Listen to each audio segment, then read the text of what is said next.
ఇక బులెటిన్ లో డీటెయిల్ చూస్తే అల్లూరి సీతారామరాజు జిల్లా మారేడుమిల్లి అడవుల్లో కాల్పుల మోత మోగుతోంది. మావోయిస్టులు భద్రతా బలగాల మధ్య జరిగిన భారీ ఎన్కౌంటర్ లో మావోయిస్టు అగ్రనేత కేంద్ర కమిటీ సభ్యుడు హిడ్మా మృతి చెందారు. అలాగే హిడ్మా భార్య మరో ఇద్దరు కీలక నేతలు మరణించినట్లు తెలుస్తోంది.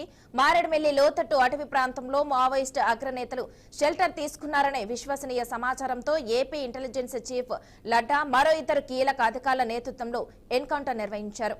అయితే అధికారికంగా పూర్తి వివరాలు ఇంకా తెలియాల్సి ఉంది. అల్లూరి సీతారామరాజు జిల్లా మారేడుమిల్లి అడవుల్లో కాల్పుల మోత మోగుతుంది. మావోయిస్టులు భద్రతా బలగాల మధ్య జరిగిన భారీ ఎన్కౌంటర్ లో మావోయిస్టు అగ్రనేత కేంద్ర కమిటీ సభ్యుడు హిడ్మా మృతి చెందారు. అలాగే హిడ్మా భార్య మరో ఇద్దరు కీలక నేతలు మరణించినట్లు తెలుస్తోంది.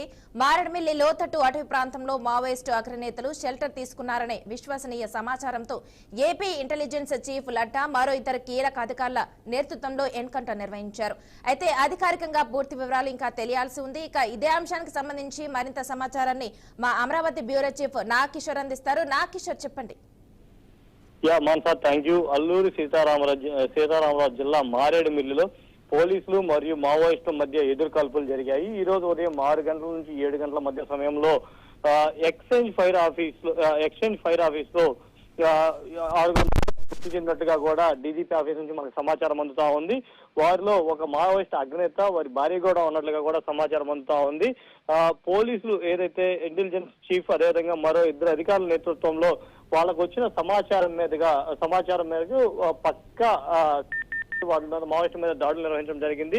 ఈ దాడుల్లో మావోయిస్ట్ అగ్రనేత కూడా మృతి చెందినట్లుగా కూడా సమాచారం అందుతా ఉంది. ఇప్పటికే ఆ మృతి చెందినటువంటి ఎవరైతే అగ్రనేత ఉన్నారో ఆయన పేరు మీద ₹1 కోటి వరకు కూడా రివార్డు ఉన్నట్లుగా కూడా సమాచారం అందుతా ఉంది. ఇప్పుడు పోలీసులకి మావోయిస్టుల మధ్య కూడా ఇంకా కాల్పులు అనేవి కొనసాగుతూనే ఉన్నాయి. ఇప్పుడు మనం ప్రధానంగా చూసుకున్నట్లయితే ఈ 2025 సంవత్సరం నుంచి ఇప్పటి వరకు కూడా మావోయిస్టుల మీద పోలీసులు అయితే ఉక్కుపాదం మోపుతున్నారని కూడా చెప్పుకోవచ్చు. ప్రధానంగా చూసుకున్నట్లయితే ఆంధ్రప్రదేశ్ ఒడిశా బోర్డర్ లో జూన్ 2025లో మారేడుమిల్లి అరణ్యంలోనే గ్రేహౌండ్ సిఆర్పిఎఫ్ అదేవిధంగా ఛత్తీస్గఢ్ పోలీసుల సంయుక్త ఆధ్వర్యంలో కూడా అప్పుడు అక్కడ జరిగినటువంటి ఎన్కౌంటర్ లో రవి వెంకటలక్ష్మి చైతన్య అలియాస్ అరుణ అనే అగ్రనేత కూడా మృతి చెందినట్లుగా కూడా సమాచారం అందుతుంది. ఇప్పటికే దీని మీద ఏదైతే పోలీసుల మీద వరుస దాడులు చేస్తున్న నేపథ్యంలో కేంద్ర ప్రభుత్వం మావోయిస్టుల మీద ఉక్కుపాదం మోపడానికి డిసైడ్ అయింది. ఈ నేపథ్యంలోనే పెద్ద ఎత్తున కుమ్మింగులు నిర్వహిస్తా ఉంది.